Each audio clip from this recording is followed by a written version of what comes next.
MP DElEd वाले सभी प्यारे विद्यार्थियों का यहाँ पर योगा एजुकेशन का जो क्वेश्चन पेपर होने जा रहा है 15 जून का पूरा पेपर मेरे द्वारा आपको यहाँ पर बताया जा रहा है। प्यारे विद्यार्थियों, प्यारे साथियों, ये सेट ए मैं आपको बता रहा हूँ, जिसके बाद में सेट बी, सेट सी और सेट डी, ये चारों सेट पेपर मैं आपको बताऊंगा जो आपको परीक्षा में my dear friends 101% in 4 set paper से पूरा पेपर बन जाएगा।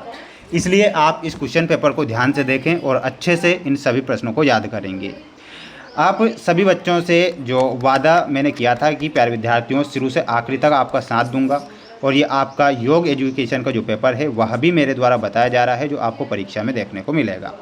सभी प्यारे भैया बहन चैनल को सब्सक्राइब जरूर करके रखें। आपके लिए प्रयास और मेहनत मैं लगातार कर रहा हूं और आगे भी आपके लिए प्रयास और मेहनत करूंगा, ये मेरा आपसे फिर से एक वादा है। तो इसलिए आप इस 25 नंबर के पेपर को ध्यान से देखेंगे, एक भी क्वेश्चन आप छोड़कर नहीं आएंगे, क्योंकि पूरा का पूरा क्वेश्चन पेपर सॉल्यूशन के साथ बता रहा हूँ जो परीक्षा में आपको दिया जाएगा। सबसे पहले आप यहाँ पर सही विकल्प वाले क्वेश्चन देख रहे हैं जो आपको परीक्षा में दिए जाएंगे और आपसे पूछे जाएंगे। प्यारे विद्यार्थियों, क्वेश्चन नंबर फर्स्ट आपसे पूछा जाएगा कि सूर्य नमस्कार की कितनी स्थितियाँ होती है। प्यारे विद्यार्थियों, सूर्य नमस्कार की कितनी स्थितियाँ होती है, तो इसमें आपको ध्यान रखना है। सूर्य नमस्कार की 12 स्थितियाँ होती है। यहाँ पर आपको 12 स्थितियाँ ध्यान रखना है जो कि सूर्य नमस्कार की हो जाएगी। पिघला नाड़ी को भी कहते हैं, तो पिघला नाड़ी को क्या कहा जाता है, तो यहाँ पर आप बताएंगे कि उसे सूर्य नाड़ी के नाम से भी जाना जाता है, पिघला नाड़ी को। तो यहाँ पर आपको सूर्य नाड़ी ध्यान रखना है, ये आपका करेक्ट उत्तर हो जाएगा। अगला क्वेश्चन रहेगा नौली क्रिया कितने प्रकार की होती है। देखिएगा, जो नौली क्रिया होती है वह कितने प्रकार की होती है, तो 2 प्रकार की, 3 प्रकार की, 4 प्रकार की या फिर 5 प्रकार की। माय डियर फ्रेंड्स, मेरे सभी प्यारे भैया बहन ध्यान रखेंगे कि नौली जो क्रिया होती है वह 4 प्रकार की होती है। इसमें आपको 4 प्रकार लिखना है।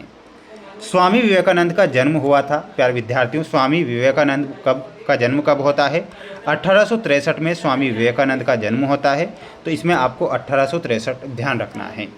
माय डियर फ्रेंड्स, आप सभी मेरे प्यारे भैया बहन वीडियो को लाइक जरूर करें।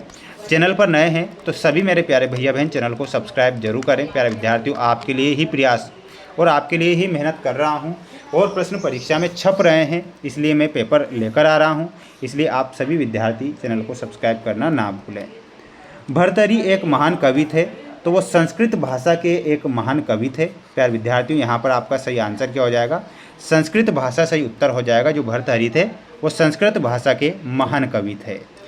इसके बाद हम बढ़ेंगे हमारे अगले क्वेश्चन की ओर। अगला क्वेश्चन देखिएगा, ये रहा आपका अगला क्वेश्चन जो आपको परीक्षा में 2 नंबर में प्रश्न दिए जाएंगे, और सभी विद्यार्थी 2 नंबर और 3 नंबर वाले क्वेश्चन भी मैं बताऊंगा। जैसे कि दूसरा क्वेश्चन आएगा कि आसन के उद्देश्य लिखिए, शुद्धि क्रियाओं का अर्थ लिखकर उनके प्रकार बताइए, नौली क्रिया क्या है इसके लाभ लिखिए, और गोमुखासन एवं सिंहासन के लाभ लिखिए। तो ध्यान से इनके आंसर आपको देखना है और अच्छे से याद करना है। देखिएगा, आंसर आपकी स्क्रीन के सामने आ चुका है कि आसन के उद्देश्य लिखिए में पहला क्वेश्चन आपकी परीक्षा में आएगा। दूसरा 2 नंबर का कि आसनों का मुख्य उद्देश्य शरीर और मन के बीच संतुलन स्थापित करना है। इसके प्रमुख उद्देश्य जो हैं निम्नलिखित हैं। एक होता है शारीरिक स्थिरता, इसमें लिखना है शरीर को मजबूत, लचीला और रोगमुक्त बनाना। एक होता है मानसिक शांति, इसमें आपको लिखना है एकाग्रता बढ़ाना और मानसिक तनाव को कम करना। वहीं अगला पॉइंट लिखना है, स्क्रीनशॉट आप ले लीजिएगा ना, प्राण शक्ति संचार, इसमें लिखना है शरीर के अंगों और प्रणालियों जैसे पाचन और श्वसन की कार्य क्षमता में सुधार करना। तो ये आप यहाँ पर करेक्ट करेंगे, स्क्रीनशॉट इसका ले सकते हैं। अगला क्वेश्चन आएगा कि शुद्धि क्रियाओं का अर्थ एवं प्रकार बताइए। तीसरा क्वेश्चन था आपका 2 नंबर का कि शुद्धि क्रियाओं का अर्थ एवं प्रकार बताइए। तो इसमें आपको लिखना है अर्थ। शुद्धि क्रियाएँ योग की वे तकनीकें हैं जिनका उपयोग शरीर के आंतरिक अंगों की सफाई और विषाक्त पदार्थों को बाहर निकालने के लिए किया जाता है। इसके जो प्रकार हैं ये मुख्य रूप से 6 प्रकार की होती है। ध्यान से स्क्रीनशॉट ले लीजिएगा। अब इसके प्रकार आप स्क्रीन के सामने देख रहे हैं। एक होता है नेति, नाक के मार्ग से इसमें सफाई होती है। एक होती है धोती, आहार नली और पेट की सफाई होती है। बस्ती, मलाशय की सफाई होती है। नौली, पेट की मांसपेशियों और अंगों का मंथन होता है। कपालभाति, श्वसन तंत्र और मस्तिष्क के अग्रभाग की शुद्धि होती है। एक होता है त्राटक, तो त्राटक में आपको लिखना है, त्राटक में आँखों की शुद्धि और एकाग्रता होती है। तो ये आप यहाँ पर करेक्ट करके आएंगे, आप इसका एक स्क्रीनशॉट ले सकते हैं। इसके बाद में आपका चौथा जो क्वेश्चन था ये भी 2 नंबर का था, तो ध्यान से देखना है। नौली क्रिया और उसके लाभ लिखिए। तो नौली क्रिया की परिभाषा क्या है, ध्यान से देखना है। नौली एक शुद्धि क्रिया है जिसमें पेट की मांसपेशियों को घुमाया और मथा जाता है। इसके जो लाभ होते हैं, इतना आप स्क्रीनशॉट लेकर इसके लाभ लिखेंगे। ध्यान से देखिएगा, पहला पॉइंट लिखना है, यह पाचन शक्ति को बढ़ाती है और कब्ज को दूर करती है। दूसरा पॉइंट हो जाएगा, पेट की आंतरिक अंगों जैसे कि लीवर और प्लीहा की मालिश करती है। एक होता है जठराग्नि को प्रदीप्त करने में सहायक है। तो ये आप यहाँ पर स्क्रीनशॉट इसका ले सकते हैं। अगला क्वेश्चन आएगा आपकी स्क्रीन के सामने, 5वां है, जो 3 नंबर का क्वेश्चन है। गोमुखासन एवं सिंहासन के लाभ लिखिए। तो गोमुखासन के लाभ लिखना है, गोमुखासन यह कंधों और कुल्हों के लचीलेपन को बढ़ाता है और फेफड़े की क्षमता में सुधार करता है और पीठ दर्द में राहत देता है। एक होता है सिंहासन के लाभ, यह चेहरे की मांसपेशियों के लिए उत्तम है, गले के रोगों जैसे कि टॉन्सिल को दूर करता है और वाणी में स्पष्टता करता है। सिंहासन के लाभ, तो ये आप यहाँ पर करेक्ट करेंगे, इसका आप एक स्क्रीनशॉट ले लीजिएगा। माय डियर फ्रेंड्स, इसके बाद में आपको अगला क्वेश्चन बताऊंगा, ध्यान से देखिएगा। ये भी 3 नंबर में आपकी क्वेश्चन आएगा। आसन से क्या समझते हैं, पद्मासन के क्या लाभ हैं, प्राणायाम का अर्थ लिखकर उससे होने वाले लाभों को स्पष्ट करना है, सूर्य भेदी प्राणायाम से लाभ एवं सावधानियां क्या है। तो ध्यान से इनके आंसर आपको देखना है। आंसर आपकी स्क्रीन के सामने आ चुका है। देखिएगा कि आसन से क्या समझते हैं, पद्मासन के क्या लाभ हैं। तो आसन में लिखना है कि आसन महर्षि पतंजलि के अनुसार स्थिर सुखासनम, अर्थात जिस अवस्था में शरीर स्थिर रहे और मन को सुख मिले उसे आसन कहते हैं।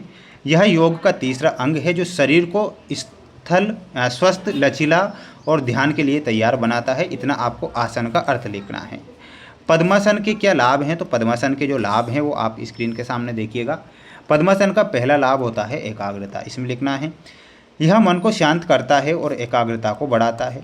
एक होता है पाचन, इसमें लिखना है, यह जठराग्नि को तीव्र कर पाचन क्रिया में सुधार करता है। एक होता है शारीरिक मुद्रा, यह रीढ़ की हड्डी को सीधा रखता है और शारीरिक मुद्रा में सुधार करता है। एक होता है तनाव मुक्ति, यह मानसिक तनाव और व्याकुलता को कम करने में सहायक है। ये आप यहाँ पर करेक्ट आंसर के रूप में लिखेंगे, इसका आप स्क्रीनशॉट ले लीजिएगा।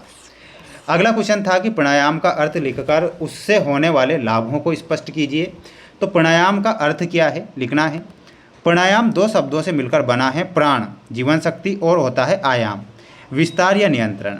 श्वास प्रश्वास की गति को नियंत्रित करना और उसे विस्तार देना ही प्राणायाम होता है। तो इतना आपको लिखना है।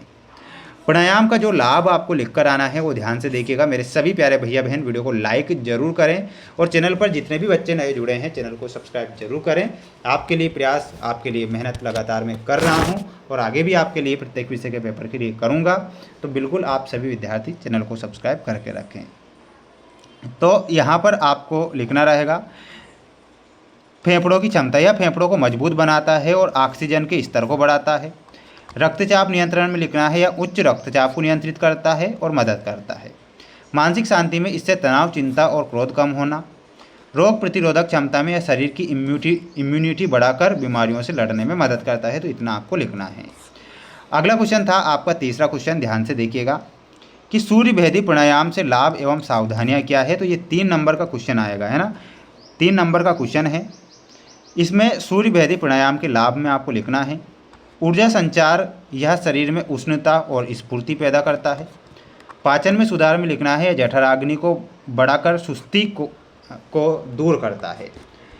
कफ दोष में लाभकारी भी होता है। तो इसमें आपको लिख कर आना है, ध्यान से देखिएगा, यह जुकाम, अस्थमा और साइनस जैसी समस्याओं में राहत देता है। तो ये लिखना है सूर्य भेदी प्राणायाम, ये लाभ हो गए।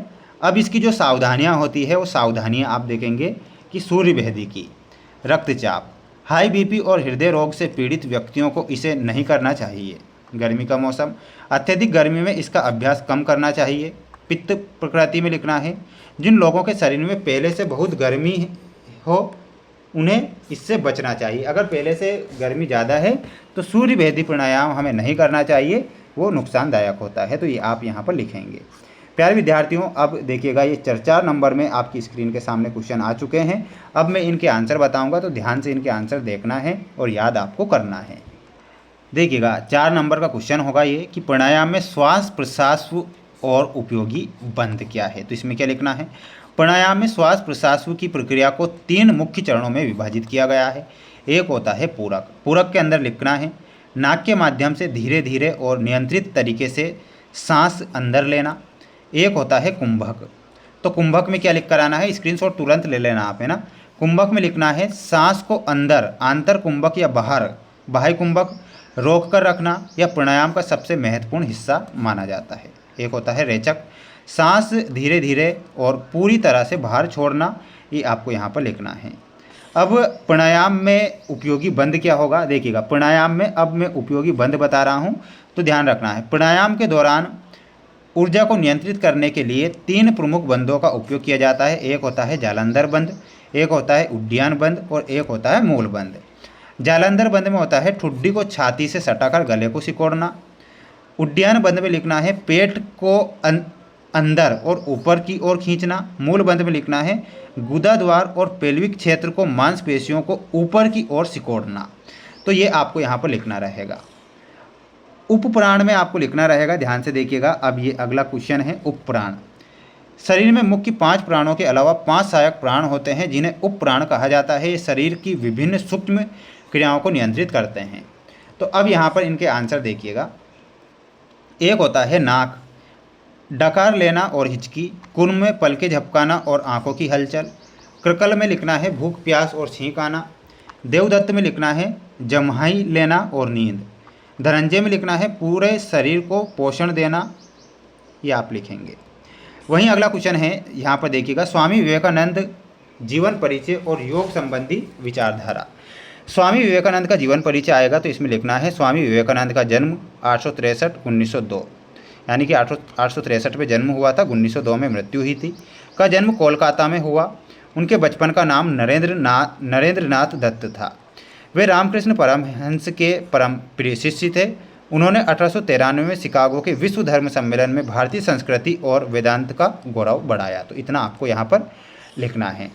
योग संबंधी विचारधारा में लिखना है आपको, विवेकानंद ने योग को आत्म साक्षात्कार और एकाग्रता के विज्ञापन के रूप में प्रस्तुत किया। उन्होंने मुख्य रूप से 4 योग मार्गों पर बल दिया है। अब 4 कौन कौन से हैं, ध्यान से देखना, स्क्रीनशॉट लेते चलना है। एक होता है राजयोग, कर्मयोग, भक्ति योग और ज्ञान योग। तो इनके अंदर आपको राजयोग में लिखना है मन और इंद्रियों को नियंत्रित पर आधारित है। कर्मयोग में निस्वार्थ भाव से कार्य करना। भक्ति योग में ईश्वर के प्रति प्रेम और समर्पण। ज्ञान योग में लिखना है विवेक और विचार के माध्यम से सत्य की खोज। तो ये आप यहाँ पर लिखकर आएंगे। इसके बाद में कुछ और यहाँ पर जो बिंदु है उसका लिखना है कि उनका मानना था कि प्रत्येक आत्मा व्यक्त रूप से दिव्य है और योग का लक्ष्य ही इसी दिव्यता को प्रकट करता है। तो ये आप यहाँ पर लिखेंगे, स्क्रीनशॉट आपने ले लिया होगा। इसके बाद में लास्ट क्वेश्चन आपका बचा था कि आदि शंकराचार्य एवं पतंजलि के योग स्वरूप को समझाइए। तो ध्यान से इनके आंसर आपको देखना है और समझना है।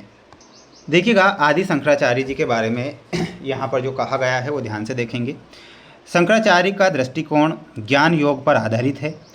उनके अनुसार योग केवल शारीरिक क्रिया नहीं बल्कि ब्रह्मा और आत्मा की एकता का अनुभव है। प्यारे विद्यार्थियों, आपने अभी तक चैनल को सब्सक्राइब नहीं किया है तो मेरे सभी प्यारे भैया बहन चैनल को सब्सक्राइब जरूर करें। तो ये तो आदि शंकराचार्य के बारे में इतना लिखना है। इसमें आपको और आगे लिख कर आना है, ध्यान से देखिएगा। अद्वैत वेदांत, वे योग को मोक्ष का साधन मानते हैं जहाँ साधक अहम ब्रह्मास्मि, मैं ही ब्रह्मा हूँ, के ज्ञान को प्राप्त करता है। एक होता है चित्त शुद्धि। उनके अनुसार योग का मुख्य उद्देश्य मन की अशुद्धियों को दूर करना ताकि वे ज्ञान का प्रकाश हो सके। एक होता है राजयोग में लिखना है उन राजयोग ज्ञान का समन्वय में उन्होंने चित्त की वृत्तियों के निरोध के ज्ञान प्राप्ति के लिए आवश्यक माना है। तो इतना आप यहाँ पर लिखेंगे। महर्षि पतंजलि के बारे में लिख कर आना है। अब दूसरा पॉइंट था आपका महर्षि पतंजलि।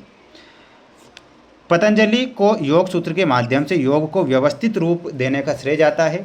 उनका योग अष्टांग योग के नाम से प्रसिद्ध है।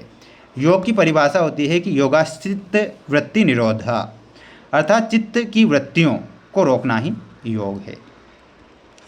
अष्टांग मार्ग जो उन्होंने बताए हैं, एक बताया है अष्टांग मार्ग में यम, नियम, आसन, प्राणायाम, प्रत्याहार, धारणा, ध्यान, और अगला 8वां उन्होंने बताया है समाधि। ठीक है, तो ये 8 उन्होंने नियम बताए हैं, यम, नियम, आसन, प्राणायाम, प्रत्याहार, धारणा, ध्यान और समाधि। तो ये पूरा का पूरा 25 नंबर का पेपर मैंने आप सभी प्यारे भैया बहनों को बताया है। मेरे सभी प्यारे भैया बहनों को मेरे द्वारा मोस्ट जो प्रश्न बताए जा रहे हैं इनमें से ही आपका पेपर बनेगा। चैनल पर जो बच्चे हमारे साथ नए जुड़े हुए हैं, मेरे सभी प्यारे भैया बहन, चैनल को सब्सक्राइब जरूर करके रखें। 4 सेट पेपर मैं आपको बताऊंगा, तो चारों सेट पेपर को पढ़ना है, अच्छे से प्रयास मेहनत करना है। सभी विद्यार्थी चैनल को सब्सक्राइब जरूर करें, अच्छे से प्रयास और मेहनत करें, जिससे कि आप परीक्षा में अच्छे नंबर प्राप्त कर सकें। सभी विद्यार्थियों से बस मेरा इतना कहना है कि लगातार आपके लिए प्रयास और मेहनत कर रहा हूँ, तो सभी विद्यार्थी वीडियो को लाइक ज़रूर करिएगा। और हमारी मेहनत, हमारा प्रयास अच्छा लगता है। सभी प्यारे भैया बहन चैनल को सब्सक्राइब जरूर करें। ये पूरा का पूरा पेपर मैंने बताया है जो परीक्षा में आपको दिया जाएगा।